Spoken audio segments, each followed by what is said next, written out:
we send a really warm welcome to all of you who are joining from all around the world. For those in the room, please keep your headsets on and just leave them on your chairs at the end. Thanks so much. So, welcome to the event, Managing Transboundary Climate Risks in Mountain Areas, the Hindu Kush Himalayas and beyond. This is an event that's coordinated by ICIMOD and by SEI, the Stockholm Environment Institute. And I'm just going to give you a very quick rundown of what you can expect over the next hour and a half. So we're going to start off with a presentation from my colleague, Kate Williamson. She's a research associate at SEI.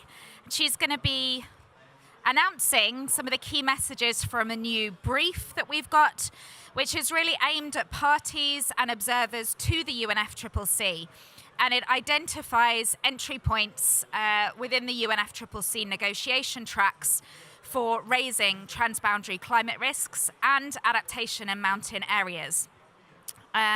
So then we'll move on to a conversation with Tom Tanner, Director of the Centre for Development, Environment and Policy at SOAS University of London. And together we'll reflect on the challenges and opportunities not only negotiators but also policymakers have for integrating transboundary climate risks into negotiations, policies and programs.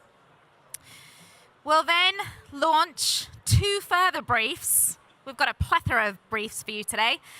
So I'll next turn to my colleague Praduna Ramna, who's the Intervention Manager of Global Engagements and Climate Change Adaptation and Governance Analyst at ICIMOD, and he will be launching a new roadmap for regional cooperation on adaptation in the HKH. Following that, we will do just a 2-minute deep dive into a new brief on transboundary climate risks that India faces. And then we'll have a panel discussion.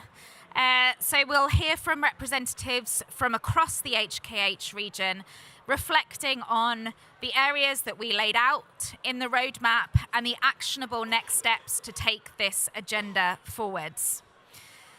Finally, last but not least, we will hear from Alex Mackey, Project Manager at Adaptation at Altitude and the Zoe Environment Network, to zoom out again, to take us from the HKH to mountainous regions around the world. And we will close sharply at 2:30.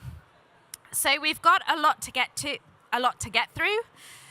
For those of you who don't know, transboundary climate risks occur when the impacts of climate change in one place generate a threat to people in another. Usually we think of these transboundary risks as passing between neighboring countries. So it might be countries that share a river basin or a water basin in some way, where climate change impacts in one country can generate effects downstream in another. But today we're going to be considering all types of transboundary climate risks, including risks that pass between countries many thousands of miles apart. Countries can be exposed and vulnerable to transboundary climate risks because climate change impacts threaten and destabilize their imports of food, for instance, leading to food security, because they jeopardize and disrupt their international supply chains for other critical raw materials, for instance, that have economic effects or could jeopardize the healthcare systems in their countries if pharmaceutical supply chains are hit and so forth. Or they might be hit by transboundary climate risks as a result of climate change impacts on the remittances they receive or their foreign direct investments. So within Adaptation Without Borders, we really consider trade, international financial flows, the movement of people, and as well as these flows of natural resources between countries when we think about transboundary climate risks. It's just a little bit of an opener for those who perhaps aren't familiar with the terminology, but I'm really delighted now to turn over to my colleague Kate, who's going to tell you a bit more about these risks in more depth.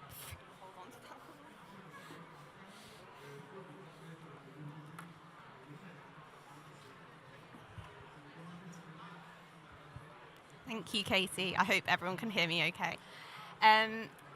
So transboundary climate impacts and the risks they generate within and beyond mountain areas are of rising concern in international climate change negotiations.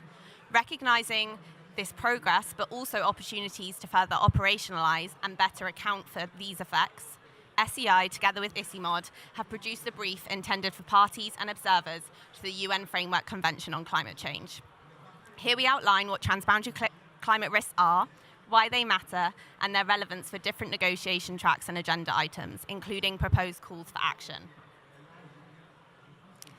Transboundary climate risks arise when impacts of climate change in one country pose threats to people in another. They also arise when the effects of climate change adaptation efforts in one country generate adverse effects in another. These risks can cascade between neighboring countries, like Katie mentioned, or extend across oceans and continents via supply chains, flows of finance, and movements of people. But why are these risks important in the context of mountains? First, mountain regions are home to more than 1.2 billion people, cover approximately 25% of the Earth's land surface, and extend across more than 100 countries. They supply essential ecosystem services such as water, food, and habitats, the benefits of which extend far beyond the mountain ranges themselves. They are globally important assets. However, mountains are already showing some of the clearest indications of climate change. These are both direct impacts, such as increased glacial melt, and transboundary. So mountain communities face increasing risks, both direct and transboundary in nature. We believe that there is a strong rationale for negotiators worldwide to raise transboundary climate risks and the adaptation needs of mountain communities at COP29 and beyond. Cool. First, transboundary climate risks and adaptation in mountain areas are increasingly highlighted in party submissions to the UNFCCC, reflecting their growing importance in global policy agendas.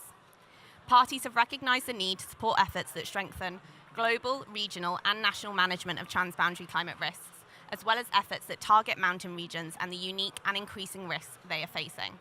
These have been through submissions relating to the first global stocktake, the work programs for the Global Goal and Adaptation and UAE Framework for Global Climate Resilience, and the formulation and implementation of national adaptation plans. Many countries are already part of this growing and diverse coalition, but strengthening the world's resilience to climate risks that are transboundary will require bold and coordinated efforts.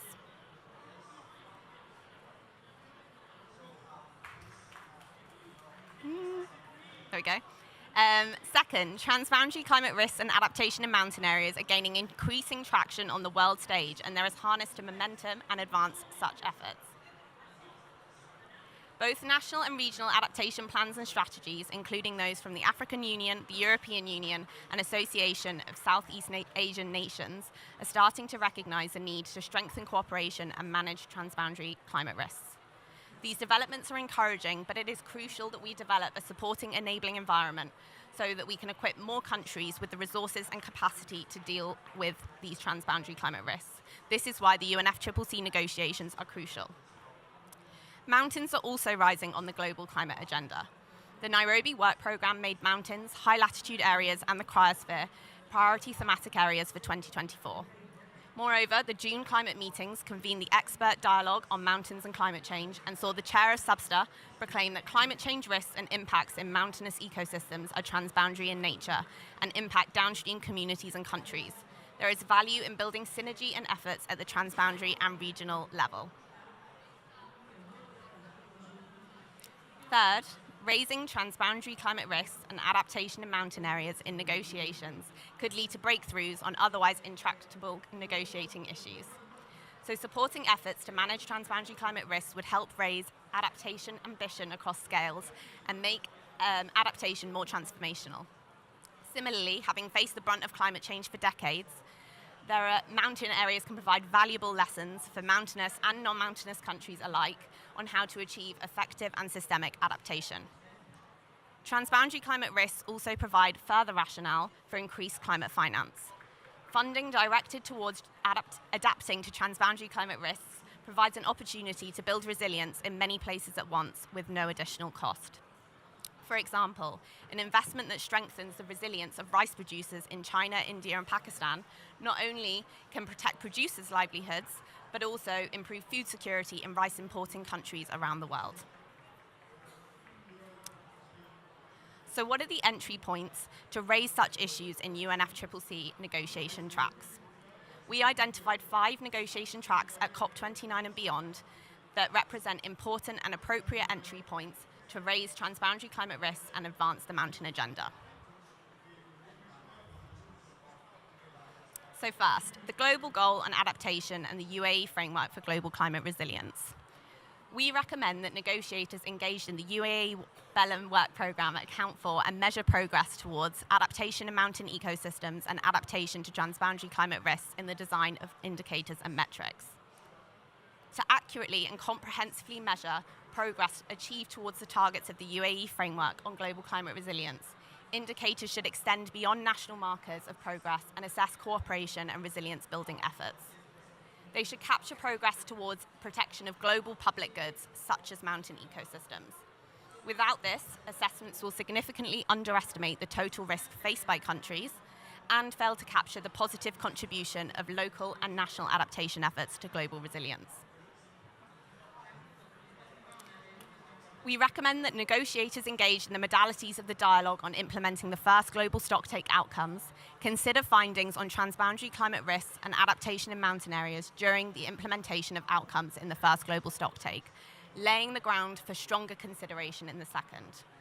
The global stocktake decision presents a concrete opportunity to strengthen international cooperation and regional institutional mechanisms on adaptation.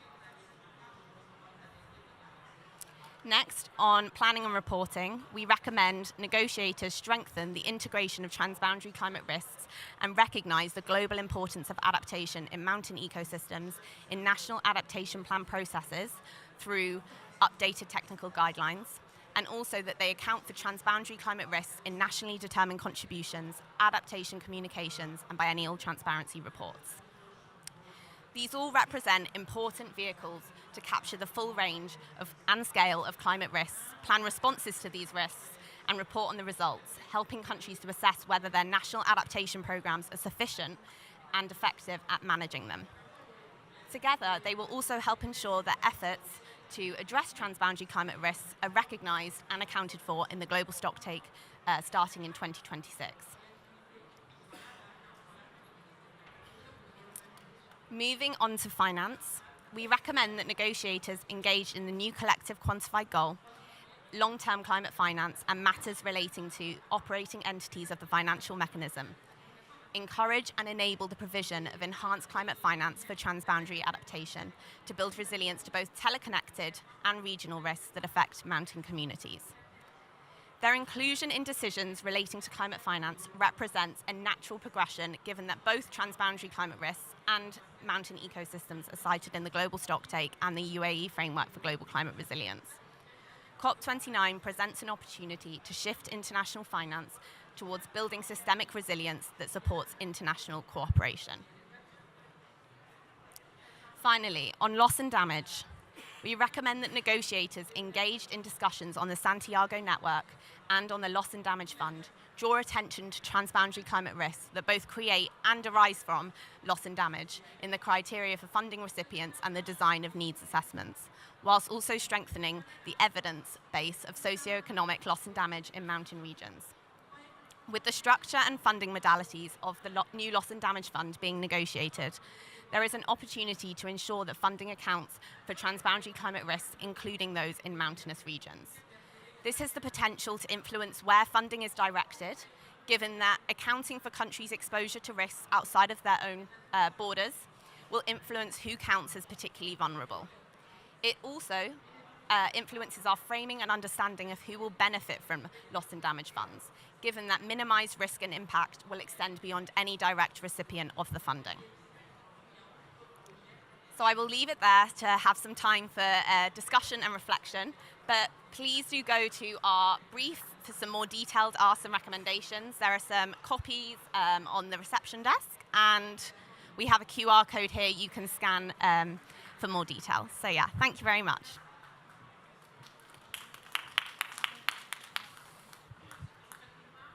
Brilliant. Thank you so much, Kate. And I will just let this stay up on the screen for one more moment. If you've got questions, please hold them in your mind just for another moment or two, because I'm first going to invite Tom Tanner to the stage. We're going to have a conversation all together, and then I'll take a couple of questions, if you've got them, for both Kate and Tom afterwards. Let me get settled. Oh, and I should probably now move the slide deck on. There we go. Great. So, Tom, we've just provided quite a technical presentation, I think it's fair to say. You did a great job, Kate, in getting through all those technicalities, but about our recommendations for how we can really include and encourage the integration of transboundary climate risks in the negotiations. But, I mean, Adaptation Without Borders has been working on this topic for the last couple of years, and also including work with policymakers to integrate transboundary climate risks into national adaptation plans, but also finance policies, foreign policy, trade policies, and so on. Why doesn't this topic get more traction? What's holding us up? What's holding up progress? What do you see as the main challenges or barriers we have to overcome? Thanks very much. This sounds like you're inviting me to do a critique of Adaptation Without Borders, which is a little bit dangerous when it's being recorded. I think, for me, it's really great to see these briefs that are very much directed at which parts of the UNFCCC process are appropriate and how to tackle those and break those down. I think that's part of the awareness raising function. So I'll start with the easy thing, which is part of me says, awareness, really? I mean, we all get it, right? Everyone gets it. That climate is a cross-border thing and the risks it's obvious. But then you look at the decision text from COP28, and I think there was, 2 references in total? So I'm like, okay. And then you do your screenings. Everyone does their screening of the NAPs and the NDCs, right? How many times is it mentioned? And, there is a long way to go. Even though it seems quite intuitive, and it's what the entire climate framework is based on, a cross-border issue. That's why we're here in a UN body. So, I guess that's the obvious thing, to remind ourselves that it's tricky because the awareness remains low. But then part of the reason that awareness remains low is because most of what we're discussing is an intergovernmental negotiation, and national interest dominates. Everyone has to report back home. So I think what my challenge for Adaptation Without Borders, one of them, is to make sure you keep framing things in national terms. So it's almost lead with the national and frame in the transboundary, rather than framing in the transboundary. The problem is transboundary and you need to take action nationally. It's to do some of the things, I think, it's getting much more subtle now from the initial Adaptation Without Borders, raising awareness about those risks, to actually starting to delve into, you as a country, you have a trade problem, you have an FDI investment problem nationally. And that's because of these transboundary risks. So you enter and discuss, on people's level. So I think that's another barrier, is actually speaking to national interest when actually you don't want to, because the whole program is set up around transboundary conceptualization. Third one. This is tricky, right? And it's being recorded. I think there are things in the UNFCCC working directly against you, and particularly the locally led adaptation agenda, right? It's been taken up by everyone. It suggests that, the principles of subsidiarity, which is what we should be thinking about, which is, I even got my phone open earlier to actually remind myself what the definition was, but the idea of taking decisions at the most appropriate, lowest appropriate scale level. The question is, what's appropriate? So locally led adaptation has pushed everything to the kind of community and even household level because it's been ignored, because that's where we need to think about the most vulnerable people. But in the context of transboundary risk, is that really the scale of decision making we should be operating in? And has the locally led movement actually be working against greater awareness and action on transboundary risks, because it's making national governments think, okay, we need to work on getting money to the local, when actually some of these decisions need to be made at the meso scale or at the national scale or in cooperation across borders. Fab. Thanks so much for those provocative responses to our question. Don't hold your breath for another invite to an Adaptation Without Borders event, but no, it's great. But just one quick challenge to that. If it's all about trying to frame action at the national level, and I get that, we're at the COP, it's a conference of parties, everything is framed in the national level, but does it let regional organisations off the hook, international organisations off the hook, who could and should be doing more on adaptation? Do we if we put the whole locus of effort at the national level, are we missing opportunities to actually encourage other organisations to play more of a leading role in adaptation to these risks? Fine. So I absolutely, and I think that the point is to think nationally, because that's where a lot of the decision making is being made, even within regional bodies, and to frame in a transboundary way rather than thinking a transboundary way and then how can we translate this. So it's that subtle, I guess it's a subtle difference, but it's an important one. And yes, obviously the regional body, building on the existing regional bodies. I mean, the regional collaborative bodies under the UNFCCC haven't been the best at actually delivering concrete actions.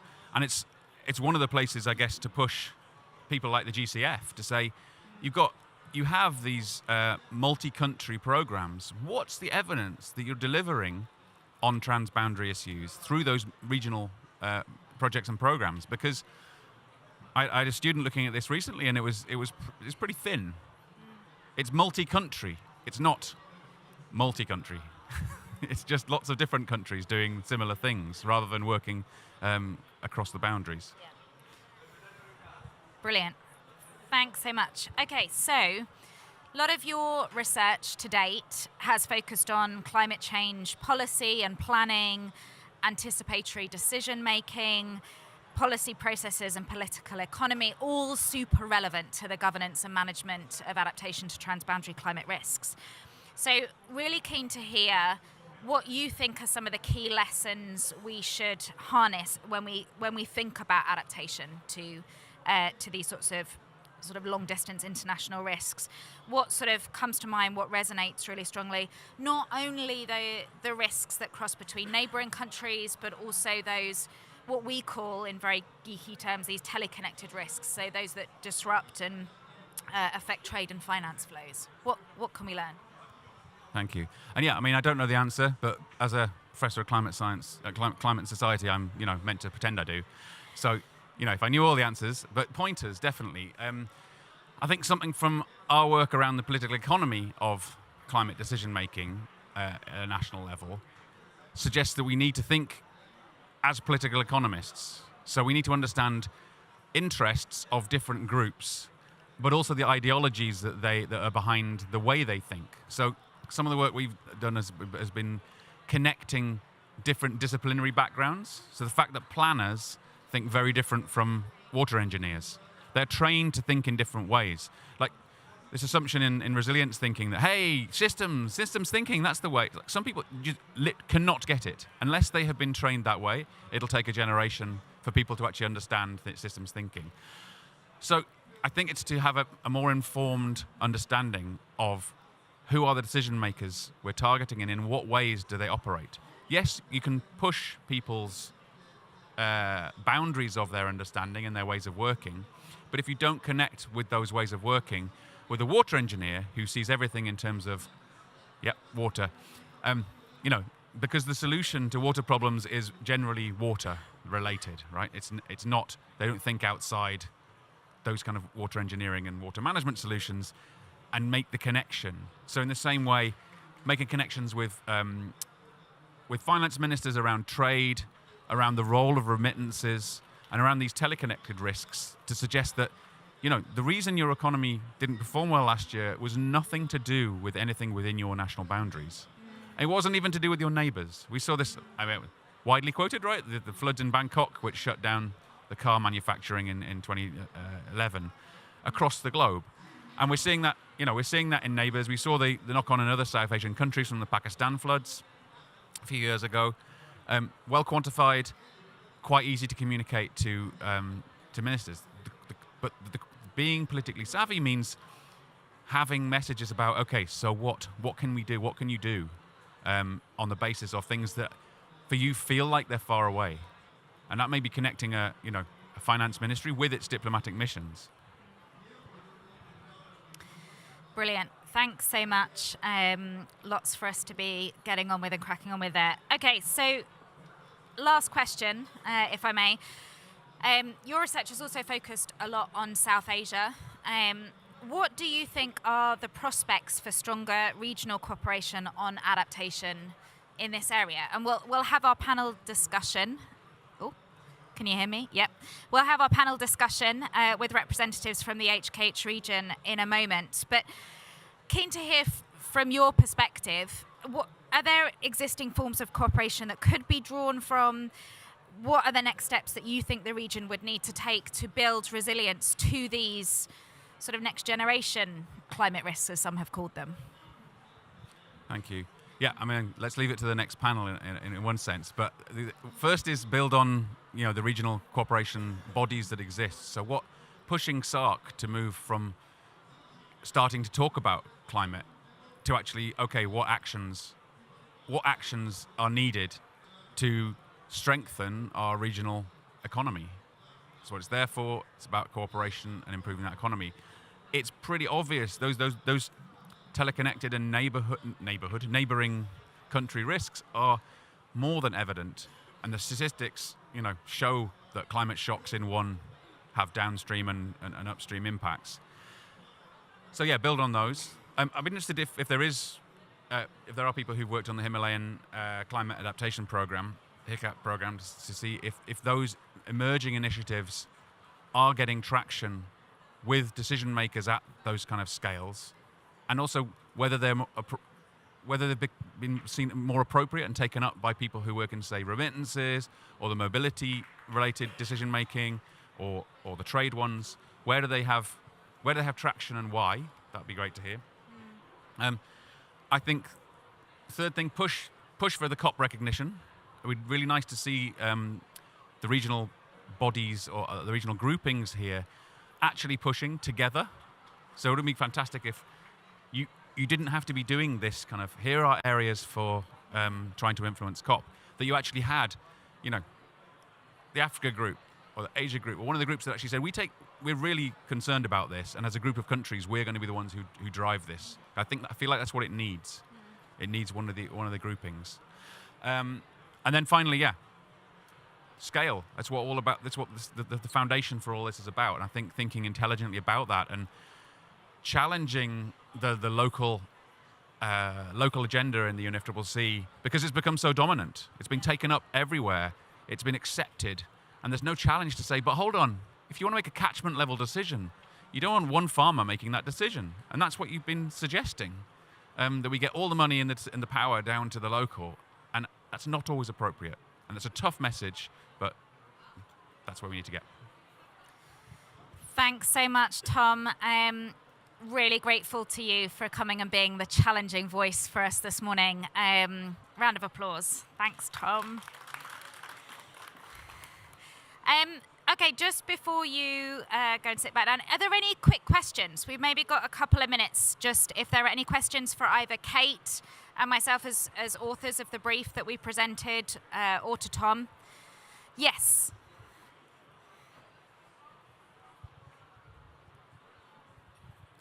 Hello. Am I audible? I hope, yeah. So this is Varun. I'm from National Institute of Advanced Studies. It's a research institution in India. So I work on climate change and security. My question is to Tom. When we talk about climate change as an issue, especially in countries like India or the entire Hindu Kush region, it's still in the periphery as a policy issue. It's not still mainstream. Now, when we talk about bringing regional cooperation and whatever type of governance that we are trying to bring, do you think morally, structurally, or functionally, the current existing system is enough? Or do you think we need to reinvent or maybe come up with new platforms because it's still not right in the center? Thank you. Hi, I'm Akriti Sharma. I'm from National Institute of Advanced Studies, and I'm actually working on regional cooperation in the HKH region, and I am exploring the same questions that you have been discussing. So my question to you is, when it comes to the HKH region, where the states are having a certain kind of political animosity amongst each other, and they're very speculative of cooperating regionally on sensitive issues with each other. How do we cooperate on issues like climate change and of environmental insecurity? So,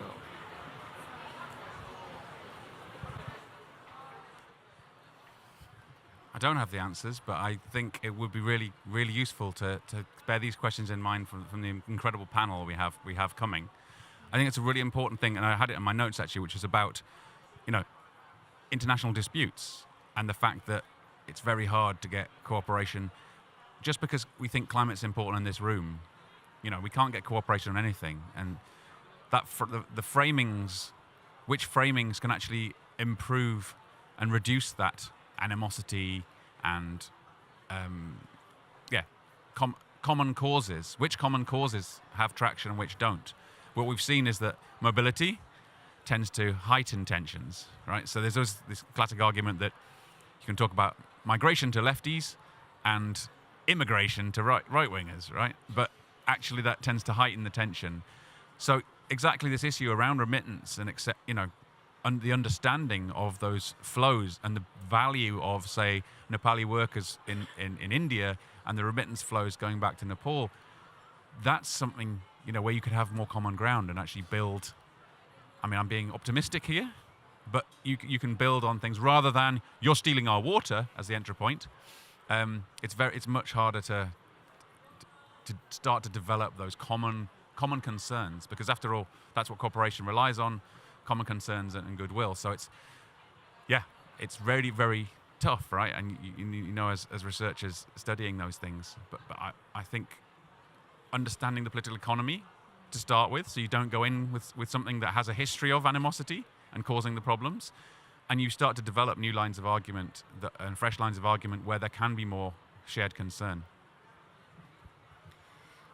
Thanks. And just to add to that, I totally agree on understanding the political economy of the area you're working in, and therefore not proposing solutions that are, utopian or naive, and really working with organizations such as intergovernmental organizations, such as ICIMOD, who really understand that context.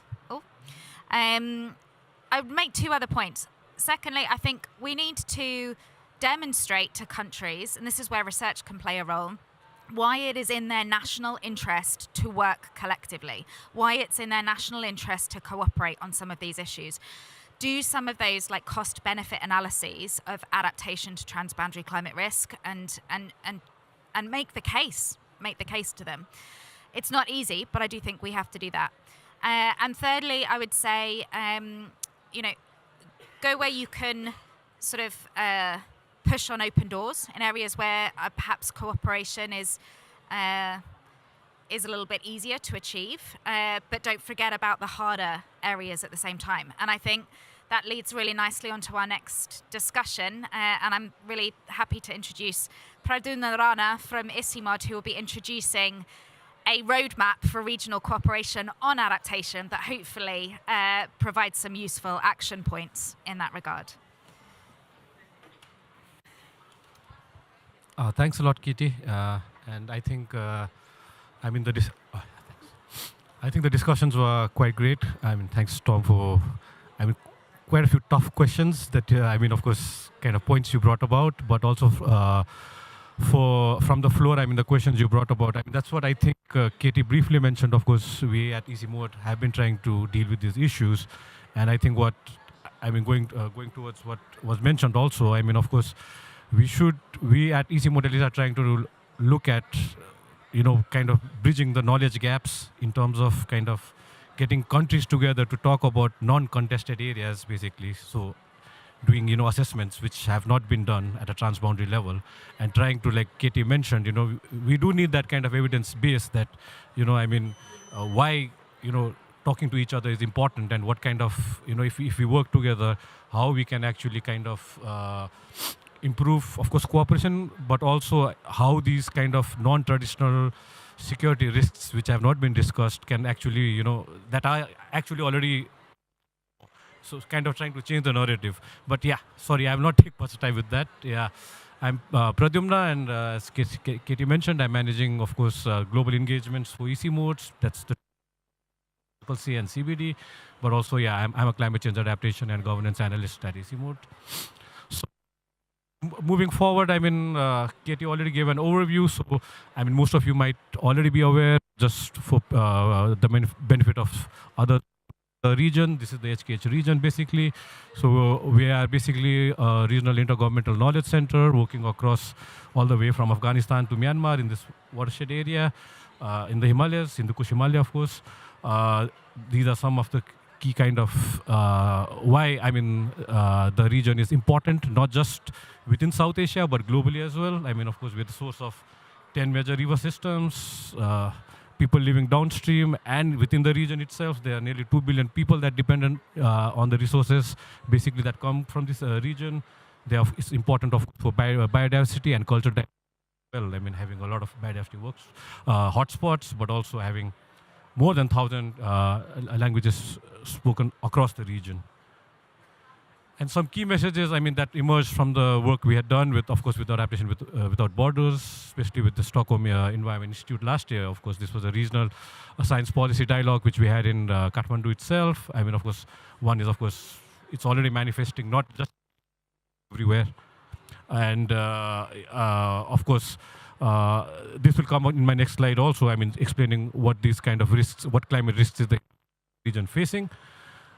Then, of course, this is, of course, enhanced cooperation is required to deal with these risks, but also countries do need to talk about, planning, actually adaptation planning, because there are many cases that if countries don't sit together, adaptation intervention or measures might impact the other country downstream. So, even adaptation plans countries need to sit together while discussing the adaptation plans and strategies, but also collaboration, adaptation in terms of, kind of, countries do have limited resources, so even pulling in resources together will also kind of ease the problems in finding resources and working together. But yeah, coming to the climate, this is a finding from, the Hindu Kush Himalaya, was a data blank region for quite some time, and that's why in 2019 we kind of had a Hindu Kush Himalayan assessment. It was more like an IPCC-based assessment for the region. These are kind of the findings I would like to share. And for us, the region, especially the mountains, what we see is like 1.5 that, of course, we've been discussing for years and years now, is a little too hot for us, because, what we find is that a 1.5 world towards the end of the century means at least 0.3 to 0.7 degrees Celsius hotter in the Hindu Kush Himalayas. And what that results into is, this is from of course, this is also a regional assessment we commissioned last year. And of course, so like at a 1.5 world, we're basically looking at losing nearly 30 to 50% of the glaciers in the region. And I forgot to mention, of course, so in the Hindu Kush Himalayan region has a largest source of ice outside the two poles. So losing this much of ice will have a lot of implications in terms of disasters and other things, both in the region and downstream. So in a 3-degree world, the data is there itself. And what's more alarming is that the current financing and the funding flows is woefully insufficient in the region. So creating more cases for countries to have challenges in doing assessments, monitoring these glaciers, but also in preparing adaptation plans and, of course, implementing them as well. So yeah, of course, in our discussions, of course, we basically have, you'll see the roadmap, you can take it from the reception as well. And there were 3 broad areas with different. One is on research, information sharing, and knowledge base. So here there are 6 areas basically. I'll just put them up. I mean, of course, the five areas. I mean, first is, of course, what we discussed at least last year. So this was maybe having an established Hindu Kush Himalayan body of climate change. And then the second one is commissioning, of course, collaborative multidisciplinary research in the region on transboundary climate risks, which has not been done as yet. A regional information and service center, of course, collecting and exchanging data between countries.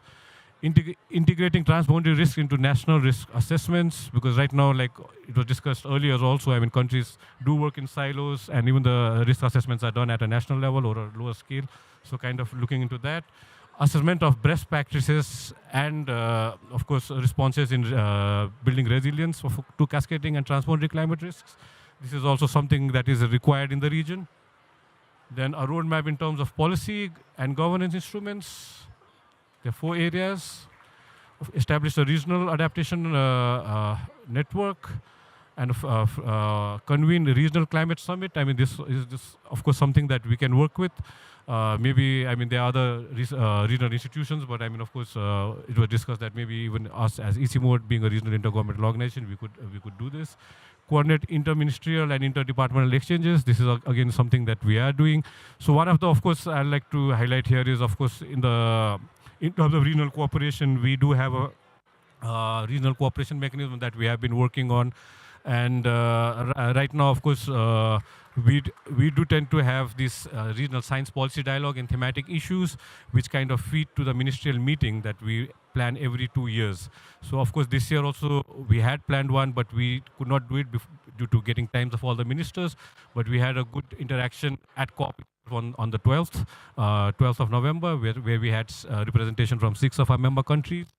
Of course, good discussion, regional cooperation within the region and the climate risk itself.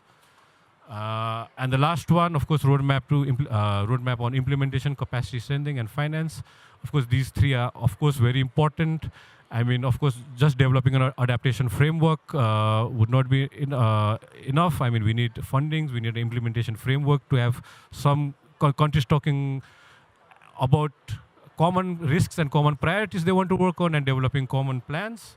And of course, long-term regional capacity strengthening, which is very important, enhancing and enabling environment for multilateral climate finance. I mean, of course, this was discussed in the last session as well. I mean, and we all know that like kind of finance is going nowhere. But I think, I mean, this is an area, at least the region as well, and the area which needs a lot of attention. That finance, there needs to be dedicated finance to kind of build on resilience. With this, sorry, I would like to call upon Katie. Thanks, everyone. I just realized we didn't do a QR code for the regional roadmap, but you can find it on Oh, is that it there? Yeah, okay, sorry. I thought that was for the India brief. Anyway, I got very confused. Check out the QR code, very obviously on the screen, for a link to the regional roadmap of actions. It is a long list of actions, but I think it really demonstrates actually the array of different needs that the region has in terms of being able to manage and adapt to the transboundary climate risks it faces. I also want to take a moment to say that the third and final brief that we're going to talk about today is actually a sneak peek of it. We'll be launching it later today. And it does a deep dive into the implications of transboundary climate risks for India specifically. So in addition to the regional dialogue that we hosted last year, we also hosted a dialogue in Delhi looking specifically at the national context for these risks in India. We hosted it between SEI and ICIMOD, but also with the National Institute for Disaster Management. And this brief really aims to spark discussion. We look at some of the very preliminary data, but that might suggest what transboundary climate risks India could face to human mobility, remittance flows, foreign direct investments, and trade, including trade of non-ferrous metals, iron and steel, and then a number of major food crops plus sugar. We also analyse the policy landscape on adaptation to transboundary climate risks in India, and we advance a number of recommendations that are again around advancing research and information sharing, these sort of cost-benefit analyses that I mentioned earlier, boosting governance capacity and policy support within India and with other key countries, promoting and leveraging transboundary climate risks in the climate negotiations and coalition building, and strengthening capacities and increasing finance to adapt to these risks. So I'd just like to please say to stay tuned. If you'd like to receive a copy of this brief, come and talk to Kate and I, and we'll take your email address and we'll wing it to your inboxes later. It was led by author Shashi Chopde, who's done a phenomenal job, and we're really grateful to the support of Anil Gupta, who's professor and CEO at the Integrated Centre for Adaptation, Resilience and Sustainability, ECOS, for working with us on this brief. So, okay, we're done with announcing briefs. We're going to go into a panel discussion now, and I'm going to turn it back to Pradyumna to chair and announce our speakers. Thanks, Katie. So, yeah, for the panel discussion, I would like to request all the panelists to come on the stage. Of course, firstly, I would like to invite Anil Pokhrel. He's the Chief Executive at the National Disaster and Risk Reduction Management Authority, Government of Nepal. Then we have Professor AKM Saiful Islam. He's a professor at Institute of Water and Food Management, Bangladesh University of Engineering and Technology. We have Kinle Dem, Chief Forest Officer, Department of Forests and Park Services, Ministry of Energy and Natural Resources, Bhutan. And we have a very good friend of mine, Vishwas Chitale, Senior Program Lead of Climate Resilience Team at the Council of Energy, Environment and Water, India. Thanks.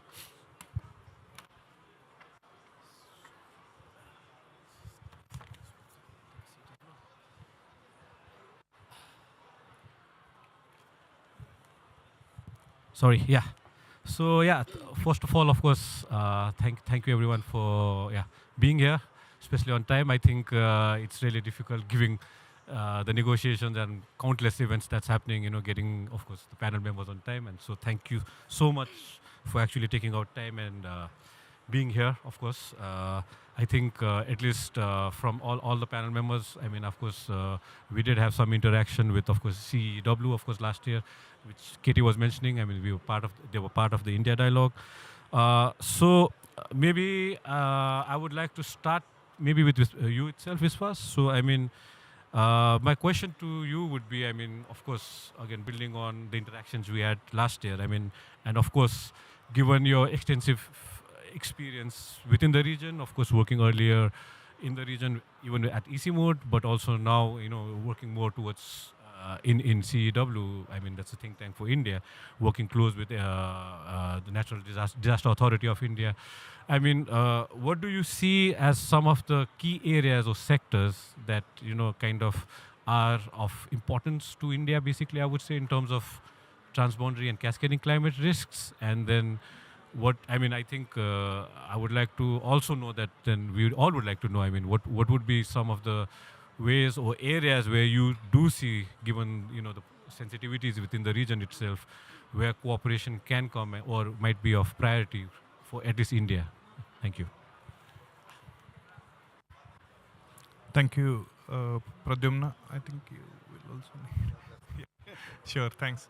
So, first of all, thank you for having me on the panel. I am Vishwas. I lead the climate resilience team at the council. And briefly about the council as well, we are a not-for-profit public policy think tank based out of New Delhi. And in the climate resilience team, we look at various aspects of risk, acute risk events as well as extreme events, focusing on floods, cyclones and droughts. And in 2021, we published a report that says that nearly 75% of districts in India are exposed to either a flood, a cyclone or a drought. But then there are hotspots of extreme events also located on the coastal parts of India, like eastern coast of India being highly vulnerable to impacts of cyclones. But the recent literature also highlights the fact that the Bay of Bengal is not warming up at that rate compared to the Arabian Sea, which means that the western coast of India is also going to face several cyclones, which has been documented already in the last 2 decades. Talking about the climate change risks and of course the transboundary, before getting into the transboundary aspect of it, I think at local level also there are various challenges. Urban flooding, I mean, if we start at the very local level, urban flooding and heat wave management has been the biggest challenge that India is currently facing in last 5 years or so. Going to the subnational level, there are water related challenges. There are challenges in terms of forest fires. In Indian context, so far, GLOF related impacts have been only restricted to those states that have faced it, not a large downstream impact so far.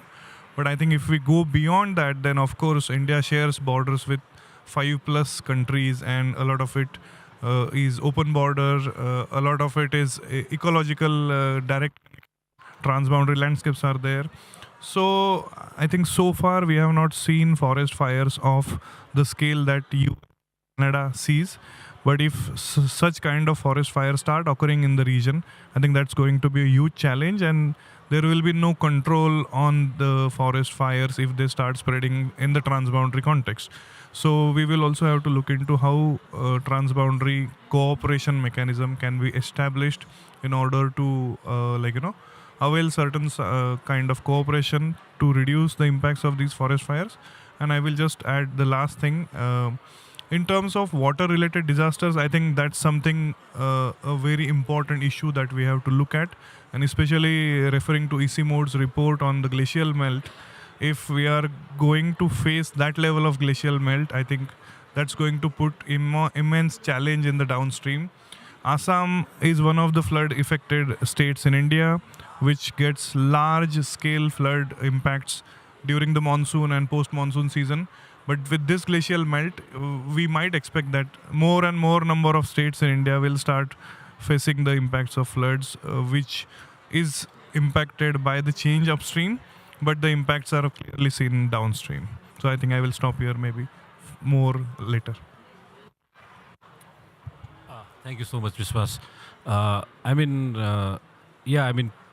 I do agree about the heat wave and forest fires, but I mean, over the years, I'm sure you know, we've been seeing at these forest fires, like especially around the dry season during March and April. I mean, they are right across the region, all the way from Bhutan, I think, from Nepal and this thing. I mean, so there are some issues, of course. I mean, we don't have much control over. I don't think so. We have been able to kind of deal with it, but I think discussions around those also would be useful, of course, for countries to have.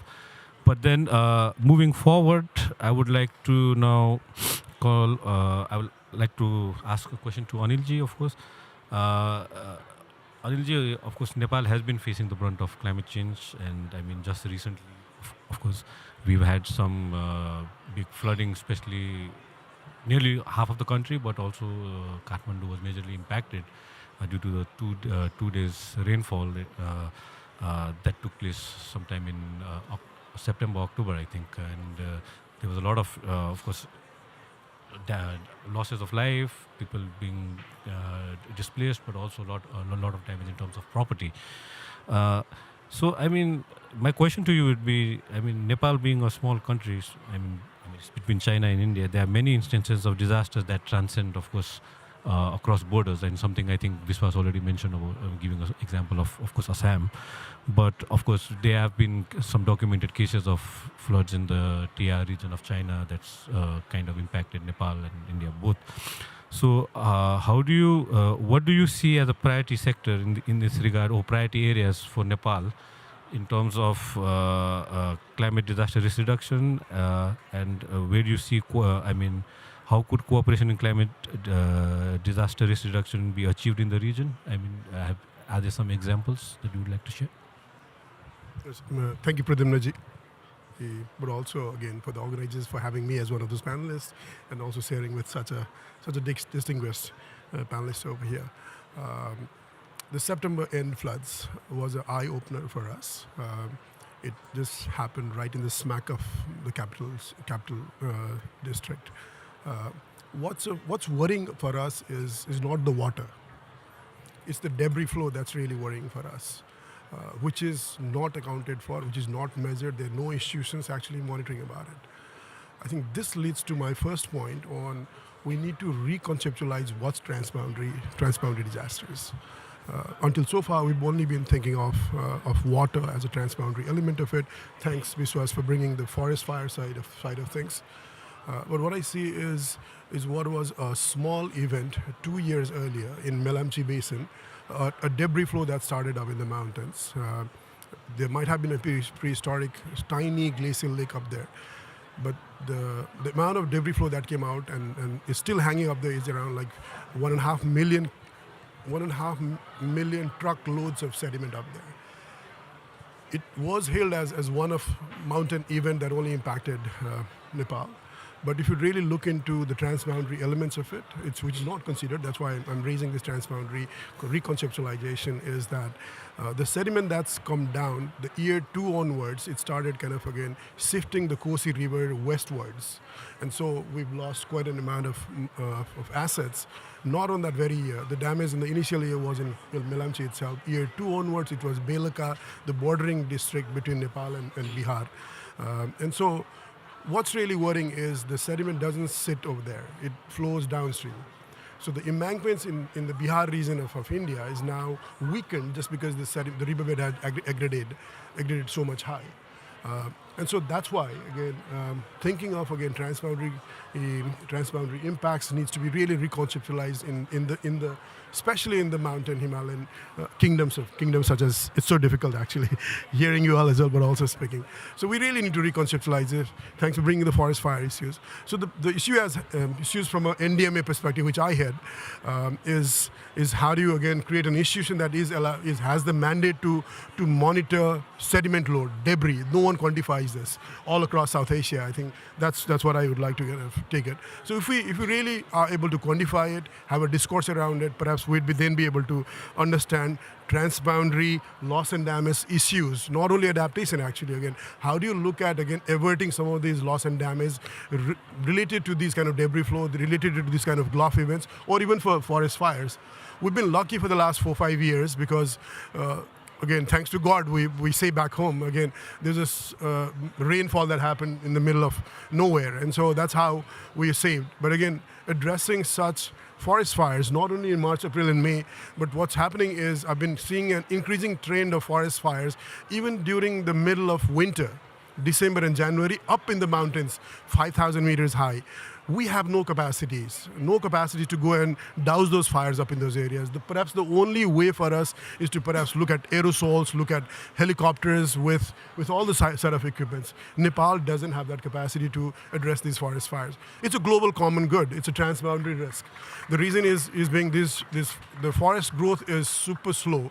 For a forest to grow as fast in same areas, it's going to take 20 years down in the Tarai, down in the plains, in the Ganga floodplains. But up there, it's going to take 100 years for us to grow these forests up in those areas. If it burns, in addition to the smoke and the pollution up there, the soot that comes out readily lands on the snow surface and the glaciers. What it does is accelerates the melting of the glaciers in those areas. So that's why the need for really reconceptualizing transboundary risk is super high right now. I think this is where I'd like to again ask these organizers to really kind of look into this.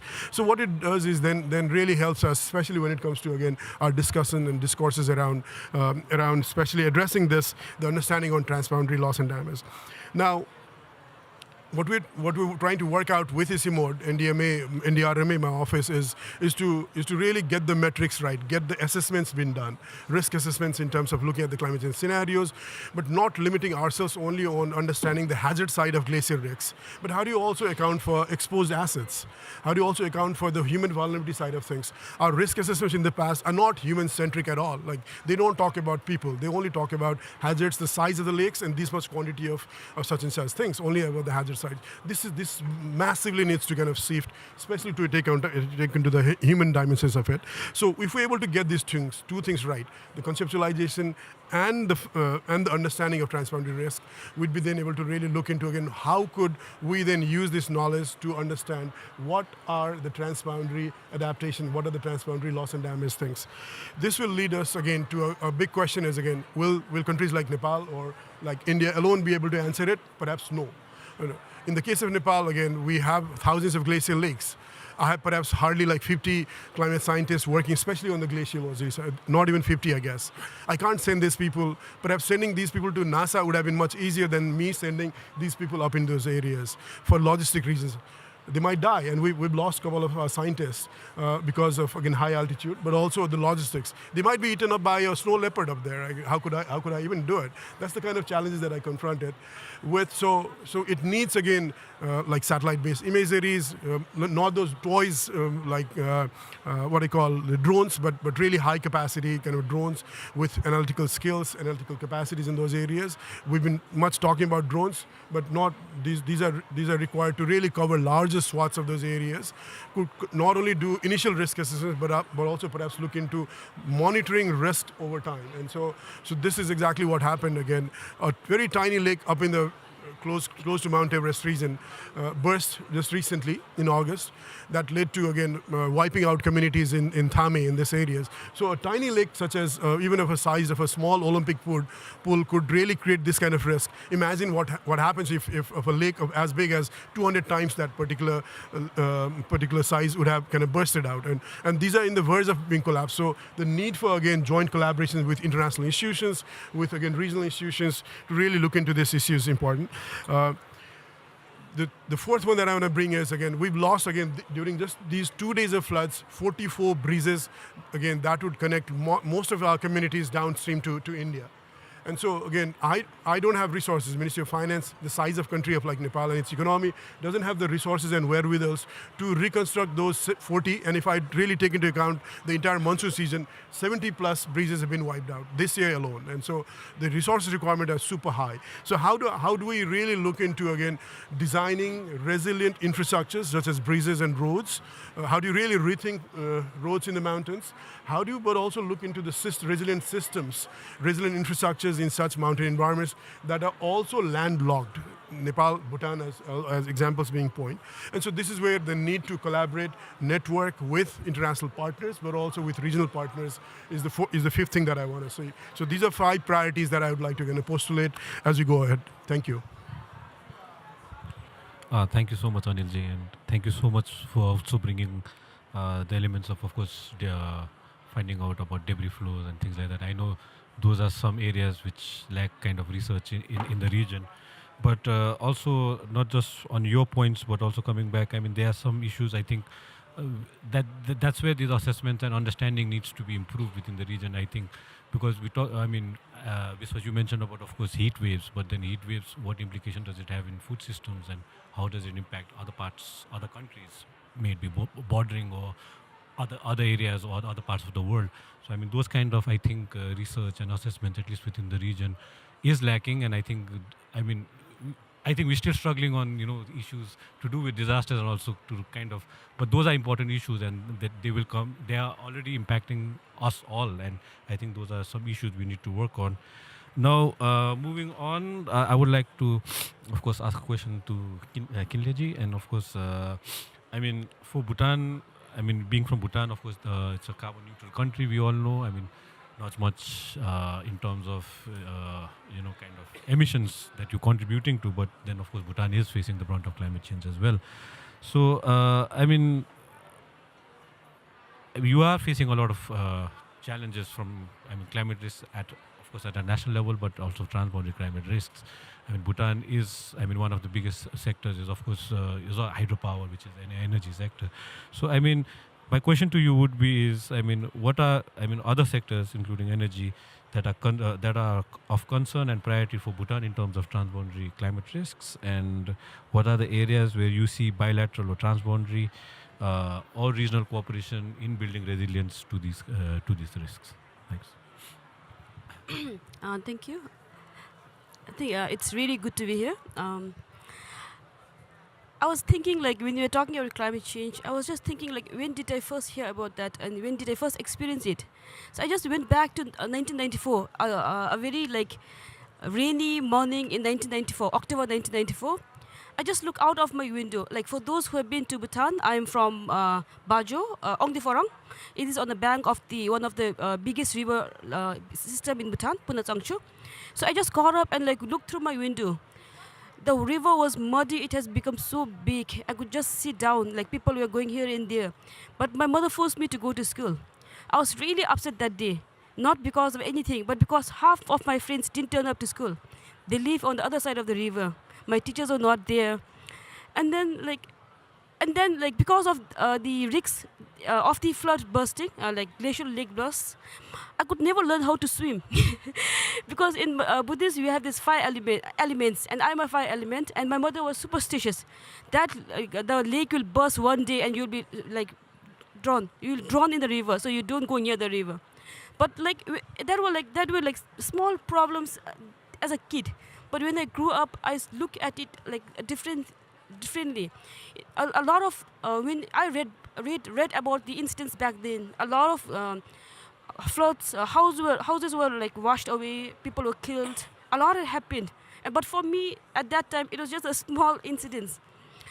In Bhutan, like the issues with regards to climate change, both at the national and international level, I think it resonates to what it has been shared because it's the same region. When we are talking about glacial lake outburst floods, Bhutan is a very small country, but we have around 700 glaciers and 567 glacial lakes, out of which 19 were like potentially dangerous. And I happen to live along that system. So it's a like very personal story for me. And every year the glacial lakes are receding and it's melting down the streams.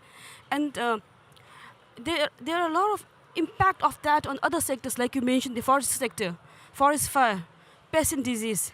These are one of the main source of degradation for the forest sector. I was among the team who conducted the National Forest Inventory. When we went to the forest to do the inventory, we witnessed shifting in tree lines. This may be a national problem, but it is a global issue, especially like as a carbon negative country, like you mentioned, or carbon neutral country. It is like the degradation, the forest pest and disease fires are source of emissions for the country. And we are also talking about the energy sector. Because of the erratic rainfall and the risks of glacial lake outburst floods, there is a disruption to the energy system as well. And also to the agriculture system. Bhutan is a small economy with more than 60% dependent on agriculture. And we only have around 70% of arable land. So we need to maximize what we have to do from that area. But then, because of the climate change, there have been change in cropping patterns, there have been increased pest and disease, similar in the other sectors as well. So I think from what I can see right now, and also because of the floods, the way forward would be like you mentioned earlier also, and we have been discussed in the earlier presentations and discussions. I think it's really important to enhance the regional cooperation. We should stand as a uniform voice. We should have a common stand, and I think it's been going quite well from the last few years at COP. We're trying to have a common voice surrounded around the mountain ecosystem. We're trying to address and bring forward the issues that the mountains are facing. So we hope that it will get strengthened in the coming years. But for now, I think we are heading towards the right direction. And also knowledge sharing. And like you mentioned, we have these seminars, we have these big ministers coming together to discuss things. But most of the thing, what happens is when you go back, it stays with the ministers. We need to ensure that we have a common platform where we implement what we tell us, what is recommended. Similarly, capacity building programs, we have been working closely with ICIMOD in trying to revive the drying spring. Bhutan has a lot of glaciers, like I mentioned earlier. We have a lot of free-flowing river. But one of the major issues in Bhutan right now is drinking water problem. We don't have enough drinking water problem. So we have been working with ICIMOD. Similarly, we could strengthen the SARC, like you mentioned, the SARC disaster management team. It's high time that we keep our differences apart and come together for a common cause. And similarly for other BIMSTEC, and there are other regional corporations existing corporations which we can work together to strengthen that as well. And Also, like we have these big institutions in our countries who are doing independent work. Maybe you could link these institutions. Bhutan, we have this UFOT, Ugodonshu Institute for Forest Research and Training. Similarly, there are other institutions in other regions. So I think it's really important for us to have a common voice right now to work together, because these issues are not independent. Because we are in a similar region, it can be interlinked. And I think it's high time that we come together, as I mentioned earlier, to have a united front. Thank you. Thank you so much, Kenley. And for, of course, now moving on to, of course, Professor Saiful Islam. I mean, I think Bangladesh probably, if I put it geographically in terms of at least now, I think is in the panel at least you're the only downstream country. Of course, you confront a lot of issues from flooding that's coming from upstream, but also, I mean, of course, sea level, rapid sea level rise as well. So you kind of impacted from both sides, and I mean, my question would be was also that Bangladesh is also a manufacturing powerhouse that potentially is exposed to, and not potentially is exposed to transboundary climate risks. So please kind of indicate some of the areas you believe are priority for Bangladesh in the face of cascading climate risks. What measures can be made to promote regional and international resilience and cooperation? I mean, what are some of your thoughts and perspectives?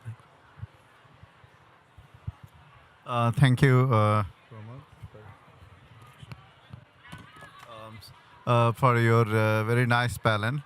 Actually, I like to be here in any way, because the country I am from, Bangladesh, which is a lower riparian of all the three major rivers come, Ganges, Brahmaputra. So all the sediment, debris, water that will pass through Bangladesh and then Bay of Bengal, most of the rivers, not all of the. So we are facing severe consequences of what is happening in HKS region, particularly the Himalaya areas. So that is really disrupt our many sectors, including water resource, including energy, including tourism, even biodiversity and other issues.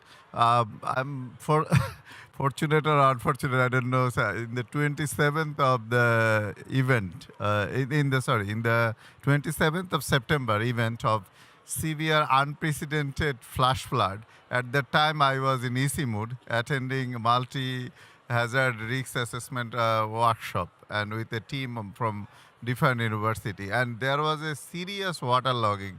And while we are discussing the cascading and compound events, extremes, because we found that hazard is not one, it actually trigger another hazard, and that is called cascading hazard. We are severely impacted by upstream conditions. Even like the hills, we don't talk much about, we talk about mountains, but we are surrounded by some of the hills like Meghalaya, like Tripura, and there was this devastating flood in Tripura hills this year. Before the September, it was in August, and we found that it was damaging and severely impact India and Bangladesh, and many cities are affected.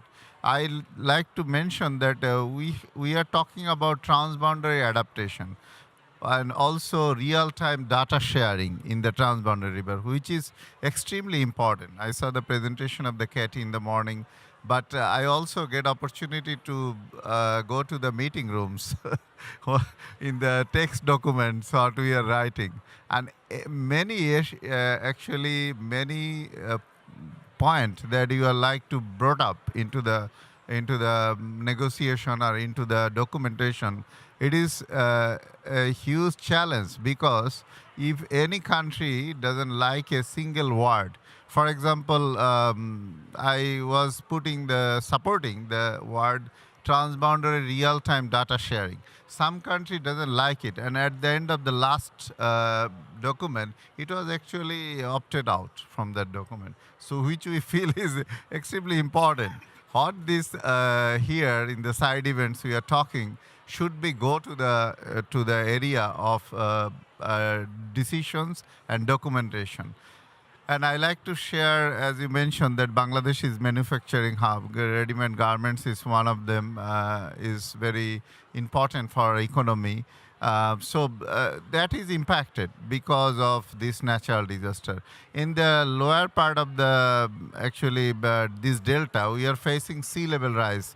That also impacted, and salinity rise issues. So in the SKS region, in the IPCC point of view, we found that there are huge challenges actually coming. Maybe some of you has not even think about it in the future.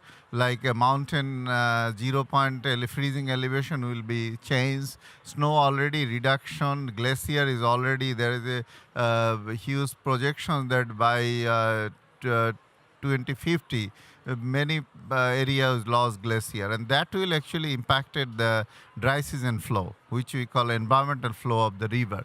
That is extremely important for water security and also drinking water and also irrigation and agricultural purposes. Even it impacted health, energy, and other sector. So regional collaboration. Then question is how we can improve our regional collaboration, because water is a precise commodity.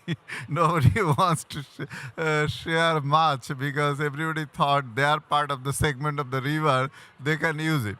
But at the end of the day, actually, that impacted the whole river basin. Sedimentation, deposition, if there is no low season flow in the river, that will impact the river health, and that will actually impact it at the end of the day, whole river basin. Upstream issues will goes to the downstream eventually. We also went to the Malang region where there is a debris, and we found the bed is actually higher than the bank. So a small amount of water could have now create flood. So not only climate change, but also land use change and other also impacted the disaster these days. So in the future, with the going mutual benefit, I like the way it was presented by Katie that we have to do also economic analysis of the transboundary collaboration and cooperation to show to the policymakers and planners that this is really important for the region. We get lots of benefit with the regional collaboration. So I try to answer some of the questions. Hope to hear from others. Thank you.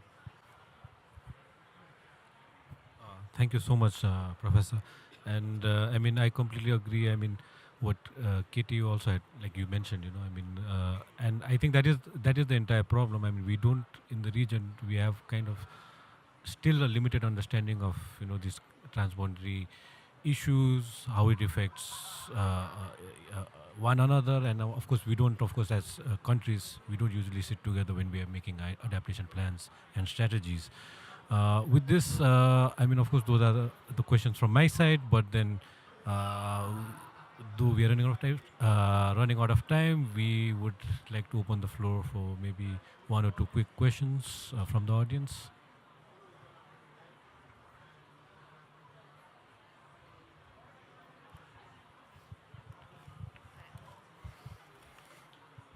Thanks so much. Thanks to you all for making time to come here today and share your insights. It's been a really fascinating panel. I would like to just ask whether you think, and I understand it might be speculative in some cases, but whether you think there is enough understanding within your governments as to how transboundary climate risks, like from all around the world, that originate from all around the world, will affect your economies and your society in different ways. Like, is there an understanding of that? Is there discussions, for instance, in trade departments about how the impacts of climate change will disrupt imports? Is there discussions in your finance ministries about how climate change impacts could diminish remittances or how they might affect foreign direct investments?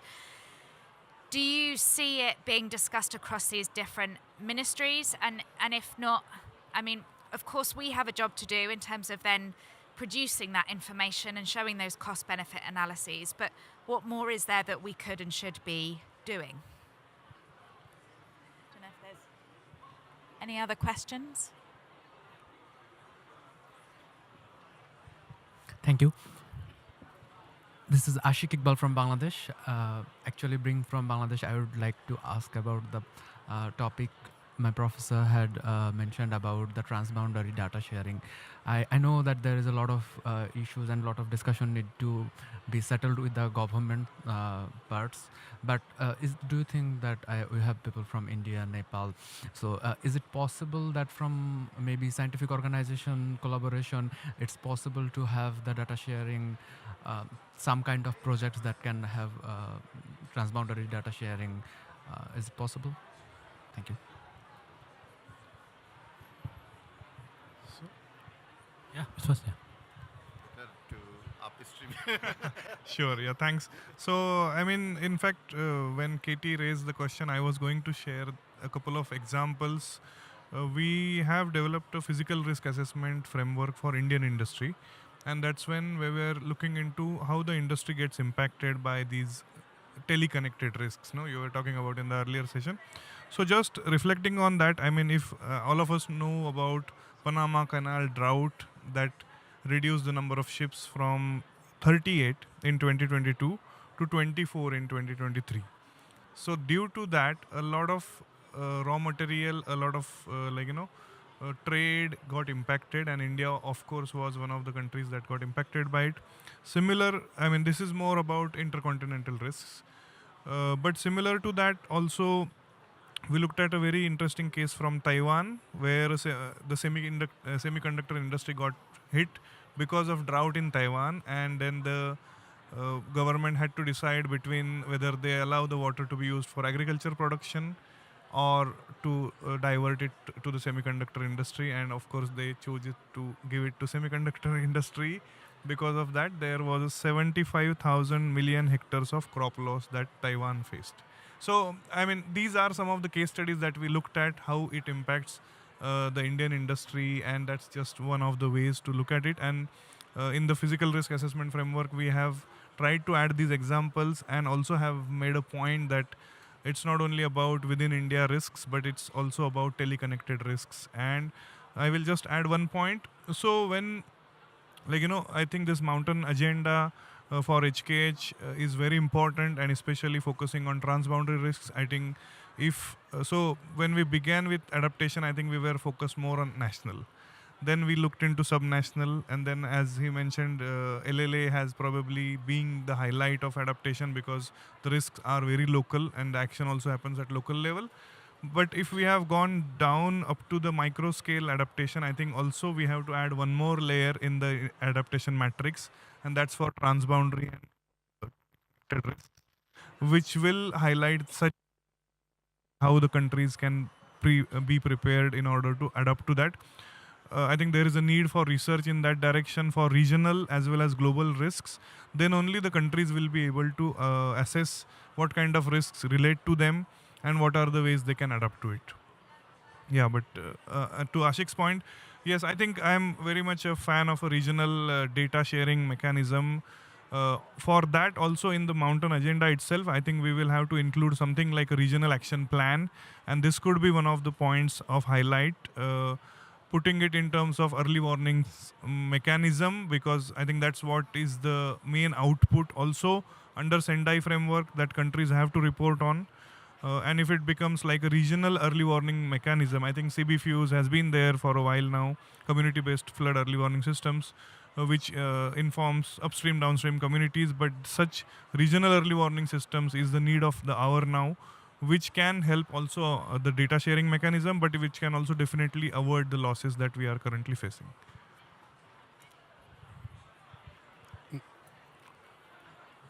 So there's a misconception that we are only a upper riparian or a upper riparian country. Actually, we also lower riparian. We get a lot of our Gulf risks emanating from the Tibet region of China, right? So in that sense, again, we're also Bangladesh in that sense. So we also confront with the same set of challenges again.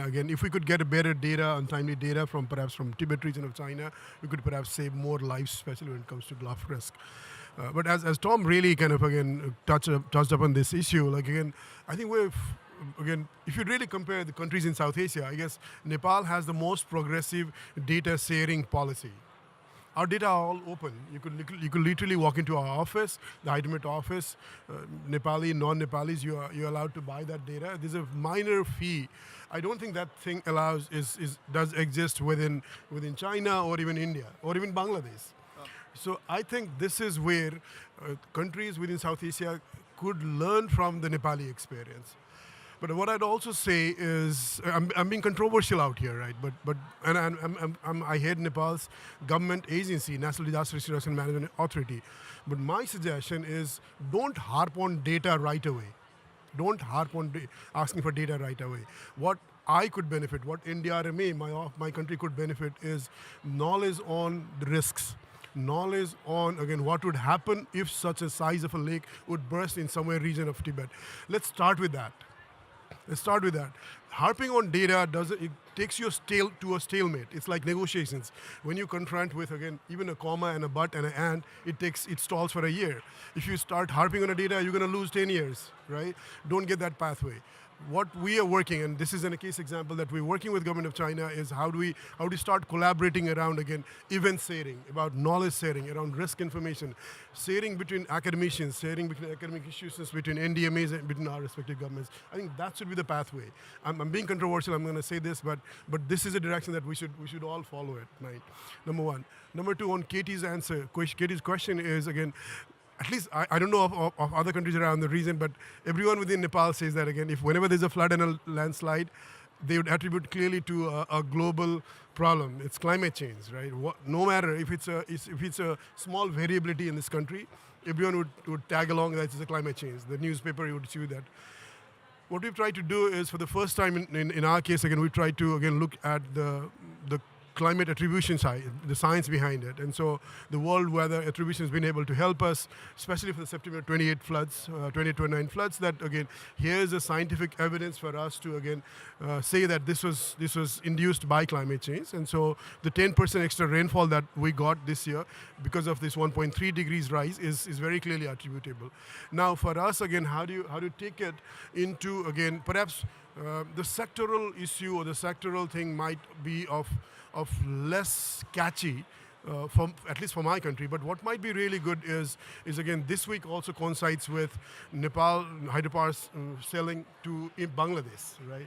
So if we could come out with analysis, a one-pager like the one that you all said earlier, as how much would be the impact for the sale of electricity to Bhutan if there's a loss of transmission lines, if there's a loss of a hydropower project up here, how much would be the penalty that we as Nepalis would be paying for Bangladesh or perhaps for India? Same with, again, other sale of services, right? I think if we're able to kind of produce those papers, that might really help us impactful decision makers. I think that's a direction that I would suggest. Just 1 minute. Okay, thank you. Maybe I'll just directly answer to your question. So, like, in Bhutan, like, being very small, very vulnerable, so every project, every activity that we do through a screening process, the GNH screening process, where climate is a very important factor. But then, like, does it address all the vulnerability assessments? It doesn't. So what we are doing now is, like, you are encouraging not encouraging, we are doing climate vulnerability assessment for all the important projects, especially where the Ministry of Energy and Natural Resources is concerned. And we have been doing quite well for now, but do we require support? Yeah, we do. Because we have limited technical capacity, so we have been collaborating with ICIMOD and other regional organizations to do that. But I think it's really important to have the politicians or the people at higher level be aware of the risks. So I think we would encourage the support and the cooperation on this as well. Thank you. Okay. Thank you so much for the responses as well, and for, of course, being the panel. I will not try to summarize because I know we're out of time, but I'd like to maybe hand it over to Katie, and maybe one round of applause to the panel. Thank you so much. Thank you so much. Yeah, thank you so much. You can stay seated for now. We just have one more speaker who's going to help us zoom out to the global context again. I'm really delighted to welcome Alex Mackey from Adaptation at Altitude. Alex, what are some of the key takeaways from this discussion that you think you can take to mountainous regions around the world more broadly? Tell us a little bit about your thoughts. All right, I think I'll stick on this side. It sounds like there's some sound problems on the other one. But this was a really interesting discussion. It's HKH focused, so I work in adaptation at altitude, which is a program that works to enhance the resilience in mountain areas around the world, HKH being one of them. But of course, mountains are a global issue. It's something that they're pretty much everywhere, and even downstream countries, as we've heard from, they're impacted by the mountains, by the glaciers, by the water systems that come from them, the floods, the hazards. So this is a global issue that really does have to be looked at from a global level. I just have 3 key points, and they think that they all kind of come along the idea of exchange. So just from hearing about this, first of all, mountains can be tackled often at a regional level. As we've heard here, there's a lot of expertise. ICIMOD is a great example of this, but there are other organizations, institutions, things like Condezan in the Andes, the East African Community Mountain Partnership in East Africa. We have the Alpine Convention, Sustainable Caucasus. There are lots of different groups that are working on mountain issues specifically. And so we need to look to them because they have a lot of knowledge that they can be shared. Not only within the countries, but also between regions. And just hearing from this panel, hearing about this roadmap, which has some excellent ideas that I think can also be transferred to other regions. So it's important that not only is there regional exchange, but also interregional exchange. Another thing that kind of came to mind while you were all speaking and sharing from your experiences is that, yes, while, as Tom has mentioned, maybe we do have to look at it at a higher level for some of these transboundary issues, it is also important to look at the local level and who is being impacted. And we've pretty much heard across the board in different studies conducted on glacial lake outburst floods, looking at food security issues in mountain areas, looking at ecosystem conservation, is that local knowledge and consulting communities right from the get-go is really important. And this is something that I also heard talked about a little bit here too. But really going down to that level and seeing to make sure that the solutions that are being proposed are actually the solutions that are going to address the problems, I think is also important. And finally is that and I think this is quite clear, but there are a lot of people working on mountain issues around the world. There are practitioners, there are groups, there are organizations, and we really need to turn to them. We don't need to reinvent the wheel every time, but we need to consult resources, and this could be in the national adaptation plans, this could be in the Adaptation at Altitude Solutions portal, this could be the Nairobi Work Program of the UNFCCC that has a theme on mountains. But we need to turn and look at the solutions that are already being implemented and see, can these be transferred to the issues in my region, in my mountain country, and just make sure that we're capitalizing on the knowledge that already exists. But forums like this where we all get to exchange, I think are really important. So I'm very happy to have been involved today. Thank you all so much. Brilliant. Thank you so much, everyone. That's a wrap. Please do go to the Adaptation Without Borders website for any of the resources that we've talked about today. Please do keep up conversations. Please do keep transboundary climate risks in the agenda as much as we can in the discussions here at COP29. And I wish you all a fantastic rest of your week. Thank you.